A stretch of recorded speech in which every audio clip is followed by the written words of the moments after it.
ওম শান্তি। The deep ডাইভের আজকের পর্বে আপনাদের সবাইকে স্বাগত। আজকে আমরা যে মুরলিটা নিয়ে কথা বলবো সেটা হলো ২০শে জানুয়ারি ২০২৬-এর প্রাতঃমুরলি। আর এটা আমার খুব আকর্ষণীয় লেগেছে, কারণ এটা আধ্যাত্মিক জীবনের একটা খুব বাস্তব চ্যালেঞ্জ নিয়ে কথা বলছে। কিভাবে আমরা তত্ত্বগত জ্ঞানকে প্রতিদিনের জীবনে অভ্যাসে পরিণত করতে পারি। আজকের মুরলি মূলত দুটো জগতের মধ্যে যে একটা টানাপোড়েন, তাই না? একদম। একদিকে ওই দেহ সচেতনতার পতীত জগৎ, আর অন্যদিকে আত্মসচেতনতার পবিত্র জগৎ। এই দুটো নিয়েই কথা। ওম শান্তি। আপনি খুব সুন্দরভাবে আজকের আলোচনার সুরটা বেঁধে দিয়েছেন। এই যে রূপান্তর বা ট্রান্সফরমেশন, এটাই তো সবকিছুর মূল। আর মুরলির শুরুতেই বাবা এর ভিত্তিটা তৈরি করছেন দুই বাবার পরিচয়ের মাধ্যমে। হ্যাঁ, একজন এই মাটির পৃথিবীর বাবা, আর অন্যজন হলেন আত্মার অসীম জগতের বাবা। এই পার্থক্যটা বোঝা, বলতে গেলে এটাই আধ্যাত্মিকতার প্রথম ধাপ। ঠিক। আর মুরলি বলছে যে এই জ্ঞান ধারণ করার ক্ষমতাও সবার সমান নয়। কেউ হয়তো ১% বোঝে, তো কেউ ৯৫%। এটা অনেকটা ক্লাসের প্রথম আর শেষ বেঞ্চের ছাত্রের মতো, তাই না? একদম তাই। কিন্তু প্রশ্ন হল, এই জ্ঞানের ক্লাসে সবচেয়ে গুরুত্বপূর্ণ পাঠ কোনটা? মুরলিতে একটা অসাধারণ প্রশ্ন তোলা হয়েছে। সঙ্গম যুগে তোমরা বাচ্চারা কোন পড়াশোনা করো যা সমগ্র কল্পে পড়ানো হয় না? এটা আমাকে সত্যি ভাবিয়েছে। এটা একটা চমৎকার প্রশ্ন, আর এর উত্তরটাই হলো পুরো আলোচনার কেন্দ্রবিন্দু। উত্তরটা হলো জীবিত থেকেও শরীর থেকে ডিট্যাচড বা নিজেকে আলাদা করে নেওয়ার পাঠ। মানে জীবিত থেকেও মৃতবৎ হওয়ার অভ্যাস। হ্যাঁ, ঠিক তাই। এর লক্ষ্যই হলো কর্মাতীত অবস্থা অর্জন করা। জীবিত থেকেও মৃতবৎ, এই কথাটা শুনতে কিন্তু বেশ চরমপন্থী মনে হতে পারে। এর মানে কি সংসারের সব দায়িত্ব, কাজকর্ম সব ছেড়ে দেওয়া? সাধারণ মানুষের কাছে তো এটাই মনে হবে। একেবারেই না, বরং এটা দায়িত্ব আরও ভালোভাবে পালন করার একটা উপায়।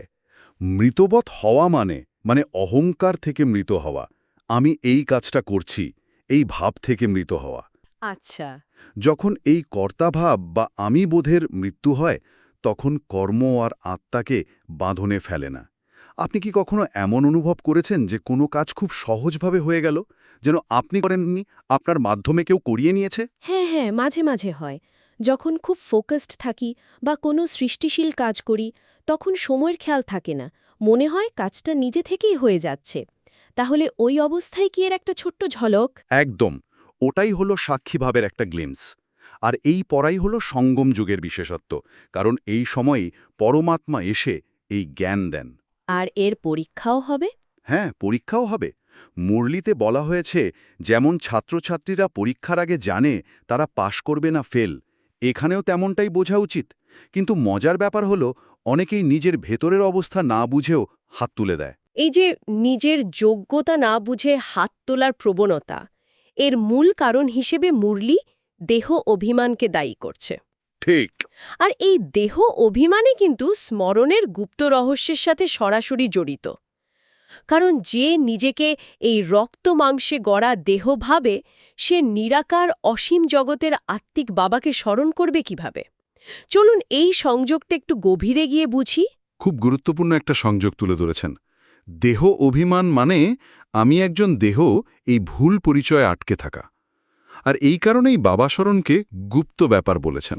গুপ্ত ব্যাপার। হ্যাঁ, কারণ এটা বাইরের কোনো মন্ত্রজপ বা তীর্থযাত্রা নয়, এটা সম্পূর্ণ অভ্যন্তরীণ চেতনার একটা খেলা। বাইরে থেকে দেখে বোঝার উপায় নেই কে স্মরণ করছে আর কে করছে না। কিন্তু বাবা কিভাবে বোঝেন?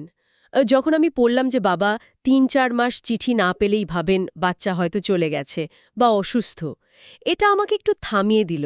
এই ডিজিটাল যুগে যেখানে আমরা হোয়াটসঅ্যাপ, ইমেলে সবসময় যুক্ত, সেখানে একটা চিঠির এত গুরুত্ব কেন? এর তাৎপর্য সত্যিই খুব গভীর।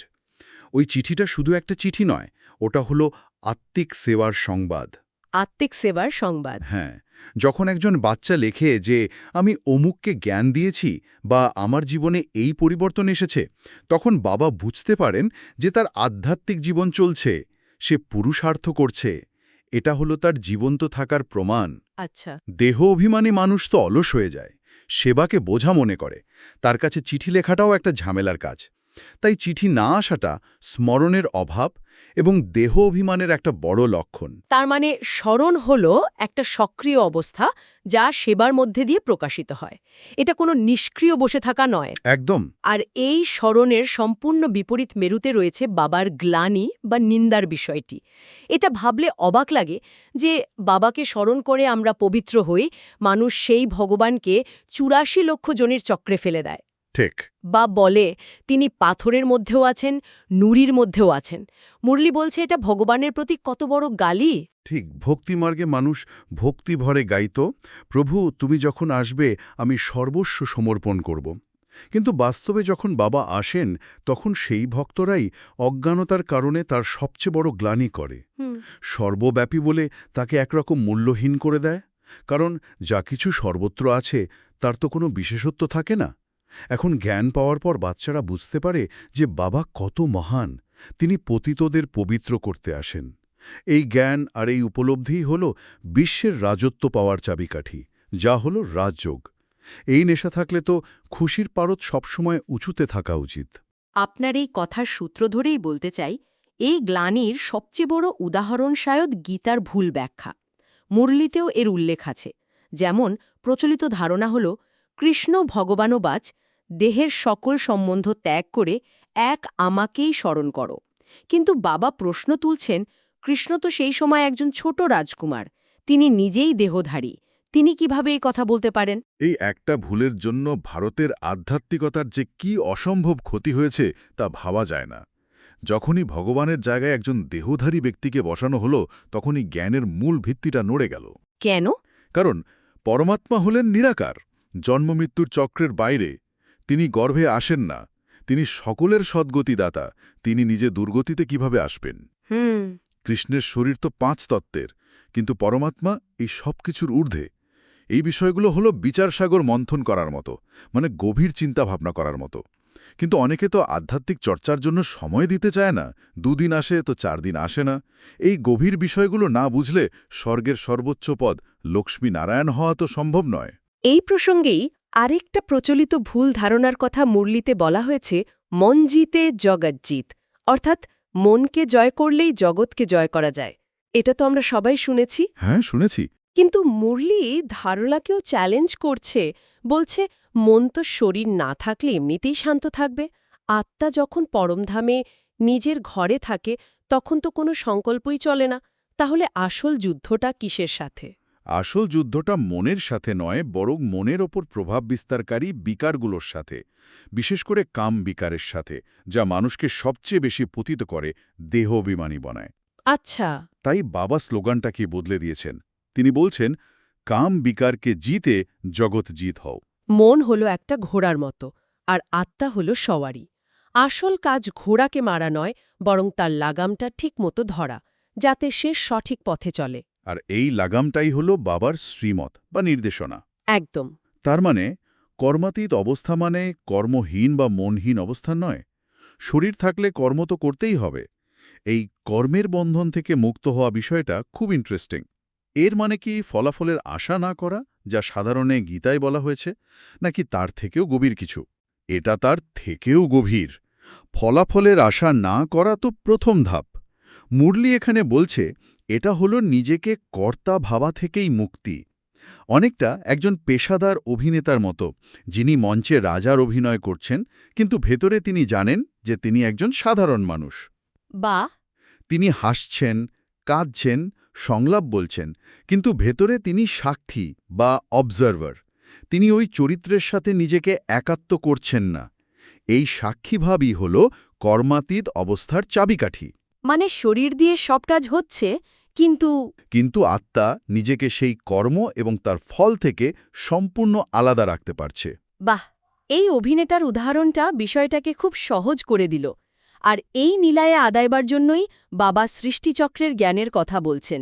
কিভাবে আমরা এই ৮৪ জন্মের যাত্রায় ব্রাহ্মণ থেকে দেবতা, তারপর ক্ষত্রিয়, বৈশ্য, শূদ্র হয়ে আবার পতিত হই, এবং সঙ্গম যুগে বাবার দ্বারা পুনরায় ব্রাহ্মণ হই। একদম। বাবা এখানে সদর্শন চক্রধারী হওয়ার কথা বলছেন। এটা কিন্তু কোনো পৌরাণিক অস্ত্রের কথা নয়। তাই হ্যাঁ, মানে নিজ আর দর্শন মানে দেখা, অর্থাৎ নিজের ৮৪ জন্মের সম্পূর্ণ যাত্রাপথকে জ্ঞানের আলোয় দেখা। যখন একজন আত্মা তার আদি, মধ্য এবং অন্তকে জানতে পারে, সে যখন বোঝে যে সে আদিতে কতটা পবিত্র দেবতা ছিল আর এখন কি হয়ে গেছে, তখন সে বর্তমানের মোহ, বিকার থেকে মুক্ত হওয়ার প্রেরণা পায়। এই জ্ঞানই হল তার আসল চক্র বা শক্তি। আর এই জ্ঞানের মাধ্যমেই আমরা আবার দেবতা হওয়ার যোগ্যতা অর্জন করি। মুরলিতে দেবতাদের আচার ব্যবহারের সাথে মৃত্যুলোকের মানুষের ব্যবহারের যে তুলনা করা হয়েছে তা সত্যিই চোখ খুলে দেয় রাত আর দিনের পার্থক্য। কিন্তু এখানে একটা প্রশ্ন আসে, আমরা কি দেবতাদের দেখতে পারি? মুরলি বলছে এই পতিত চোখ দিয়ে পবিত্র দেবতাদের দেখা সম্ভব নয়। এর জন্য জ্ঞানের তৃতীয় নেত্র প্রয়োজন। হ্যাঁ, এবং মুরলিতে আরও স্পষ্ট করে বলা হয়েছে যে যখন আমাদের নিজেদের কর্মাতীত অবস্থা প্রাপ্ত হবে, অর্থাৎ যখন আমরা নিজেরাও দেবতার সমান পবিত্র হয়ে যাব, তখনই এই চোখ দিয়ে দেবতাদের দেখতে পাওয়া যাবে। আচ্ছা, তার মানে নিজেকে পরিবর্তন না করে শুধু দর্শনের আকাঙ্ক্ষা রাখাটা ঠিক নয়। ঠিক। তাহলে যে সাক্ষাৎকার বা ডিভাইন ভিশনের অভিজ্ঞতা অনেকের হয়, তার গুরুত্ব কি? মুরলি কি তাকে পুরোপুরি অস্বীকার করছে? না, অস্বীকার করছে না, কিন্তু তার সঠিক জায়গাটা দেখিয়ে দিচ্ছে। মুরলিতে স্পষ্ট বলা আছে, সাক্ষাৎকার করলে ক্ষণিকের খুশি পাওয়া যায়, হয়তো মনে কোনো কামনা থাকলে তার একটা ঝলক দেখা যায়। কিন্তু সেটা ড্রামাতে আগে থেকেই নির্দিষ্ট করা আছে। এর থেকে কোনো স্থায়ী প্রাপ্তি ঘটে না। আসল প্রাপ্তি হল এই জ্ঞানকে জীবনে ধারণ করে, পুরুষার্থ করে নিজেকে পরিবর্তন করা। বুঝতে পারছি। সাক্ষাৎকারের পেছনে ছুটলে মূল লক্ষ্য অর্থাৎ কর্মাতীত অবস্থা অর্জন করা, তা থেকে আমরা বিচ্যুত হয়ে যেতে পারি। ওটা হলো পথের পাশের একটা সুন্দর দৃশ্য, কিন্তু গন্তব্য নয়। পুরো আলোচনাটা একটা সুতোয় বাঁধা পড়ে গেল। আজকের আলোচনা থেকে আমরা মূলত এটাই বুঝলাম যে আধ্যাত্মিকতার আসল চ্যালেঞ্জ হল দেহ অভিমানকে ত্যাগ করা। আর তার জন্য দুটো প্রধান উপায় হল, এক, নিজেকে শরীর থেকে আলাদা সাক্ষী আত্মা মনে করে কর্ম করার অভ্যাস, যা আমাদের কর্মাতীত অবস্থার দিকে নিয়ে যাবে। ঠিক। আর দুই, বাবার স্মরণে থেকে আত্মিক সেবা করা এবং তার রিপোর্ট বাবাকে দিয়ে নিজের পুরুষার্থের প্রতি সৎ থাকা। একদম ঠিক। আর আজকের বরদানটিও এই ধারণার সাথেই যুক্ত। কি সেটা?